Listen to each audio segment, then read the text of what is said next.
Greetings, people. Welcome to Power 357 Radio, Internet Radio. This is A to the J. And I have here next to me, of course, is Miss Tracy Fonzville, the owner, CEO, creator, and founder of Triple Access. And on Adult Talk, this is basically A to the J show, Adult Talk. And we discuss many things, local and some crazy stuff. But I want to introduce her because we're going to talk about basically the PR, public relations, when it comes to the entertainment world that a lot of people know but really don't know about. So stay tuned. We're going to have fun.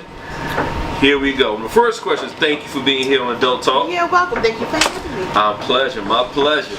And again, you know, we're here on crossfader.net. Check us on crossfader.net. Of course, Power 357 Internet Radio. Of course, Adult Talk. And soon, surely, Triple Access show's going to be out there too for people in the entertainment business who need that extra in their life and need that guidance. And you know what? It pays to play, so keep that in mind, okay? So again, thanks for being here. Thank you. So, I know there's a lot of backstories when it comes to public relations. Yeah. Give me a scenario, because I have one in mind where I did some work for somebody who I was basically contracting, and as being a third party, and you doing all this damn work. I mean, literally night and day, you do this work, and next thing you know, we might lose it, and it's like you might lose a contract, not of your being, but because the secondary party is just as contractors, we're working with this major agency, and I'm doing this because I'm not trying to be sued or nothing. I'm saying it like this not to confuse the audience, just to be politically correct, because I ain't trying to get sued because I don't have no money. That's why I'm working the way I'm working. But you know, I'm just saying, you know, when you have a secondary party go, you know what, we might lay some people off, but you're not gonna be that person. And then 2 weeks later, you know, next thing you know, you're getting tapped on the shoulder when you come in the office. I cannot talk to you outside. You be like, for what? I'm fired and you're fired. But we're management. I know, we're fired. And you go back to your HR and go, well, what can we do? And it's like, none, because you're a contractor. So again, just giving you that scenario without the cussing and fussing and being in my feelings. I'm just giving you an idea of dealing with clients and dealing with, you know, you put all this hard work in, you're sweating, you from social media to talking to people at different venues and events, setting it up, these programs. Can you give us your personal story without rat nobody out, really, or change your name to save face? Well, okay, I have plenty of stories in the PR world, honey. Okay, so I started my business over 10 years ago. Right? And it was beautiful. I wanted to get everybody out there. Everybody has a craft. I love you, I love you, I love you. You want to be seen. You want the lights and the cameras and the action, and okay. When you work hard to get your client what they want, and then they say, you know what? They get like shell shocked. Like, okay, wait, it's really happening. Then they tend to not feel so secure about their self. They want to end the deal. They're secure about themselves. Right. See, okay. I can give you an example. Oh gosh. Okay. I will disguise this person. He's with a famous group, and they've been out for a long time. He's the youngest one in the group, and they're named after an orange juice. All I'm going to say is just those first two, and then he had one TV show by himself. Really? Here in DC. Okay. And after that show, he felt himself. The next show, he was on TV. Wow. When you come to me, you're going to get exposure, right? So I'm giving him exposure. It's crazy because you're with these two people who are well known, and you're the third leg in the group. All of a sudden, you don't know how to act when you are on TV by yourself. So they were smelling themselves. Yes. Very heavily. What he said to me was, Tracy, I didn't know you was going to go this hard, this fast. I said, you know what? Okay, so what would you like to do? Now the contract is already signed, The key is in PR, please. Contract, and contract. Black and white people. That's what you need. That's what you Black need. and white. Now, he had a contract. He said, Tracy, I don't think I could fulfill the rest of this. Why not? I was about to say his name because he pissed me off. But why not? So he said, because I have other things going on and I'd rather hang out with the group. And I just might pedal back. But if I pedal back, will you still be there? So he putting you on hold? Yeah. Without no pay? No pay. No pay. No pay? No pay. Even though you put enough energy to get him boosting that fast in his career off the starting gate. Yeah. Because a lot of people in career don't get pushed start quickly and start getting to get a whatever their art is, they record deal whatever with the group. If they ain't go to just jump off to a TV. He couldn't handle it by himself. You mean kind of by himself? He had you. I know. And that's why I said, but wait, he didn't just have me. He had 3 other guys. I was the only female that was working with him. So he doesn't know how to follow direction. Oh.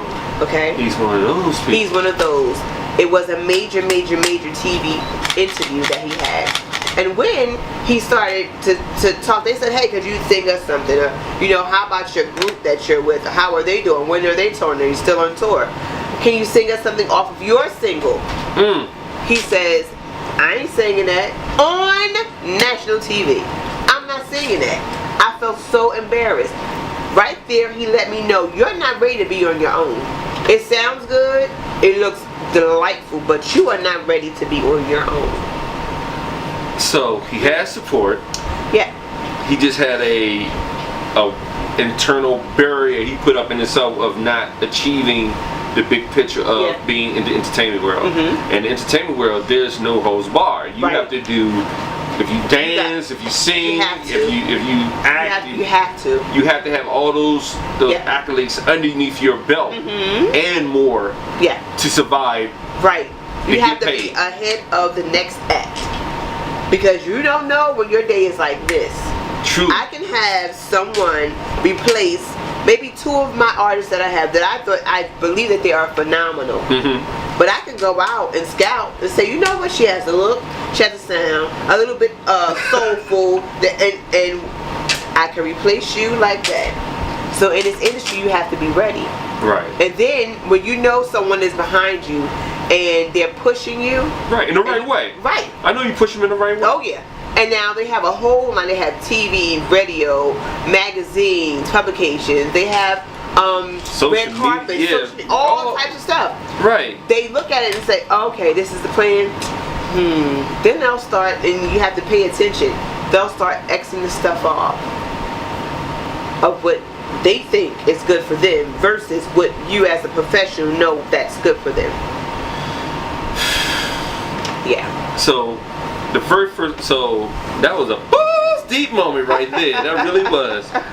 Oh my God, guys, y'all are listening to Adult Talk with A to the J with Miss Tracy with Triple Access. Hey. And basically, she's giving us the 2 cents about the PR, public relations, entertainment world.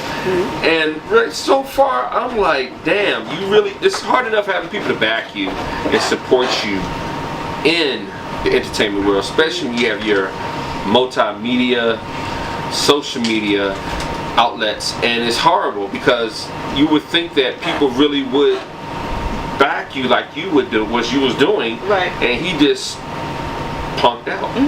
And even though because he's not here that person here to defend themselves, I'll say this. Okay, you're not prepared. You should have pulled your coattail and said, look, Tracy, look, I'm a little intimidated. Right. This is too fast for me. Can you slow me up a little bit? No, he got in his feelings. And that pride is you can't have pride in entertainment. You can't. You're not. If they tell you to dress in a clown outfit, you better do it. And do the homie, better do it. You do it because you're not going to be on any talk shows or no live shows. Whatever they do, just do it. Do it. At the end of it, if it looks good, it looks good. But whatever they say, record labels, your investor, your manager, your publicist, do it because there's a reason. There's a reason why they're telling you to do it because you see far more than you see. Now, as we know, what goes around comes around, right? Truly. So we have Cardi B, and we have the young man that was singing with her, Bruno Mars, right? Mm-hmm. So everybody loves In Living Color. Right. So as soon as they came back with In Living Color, it recycles itself, right? Right. So that's what happened.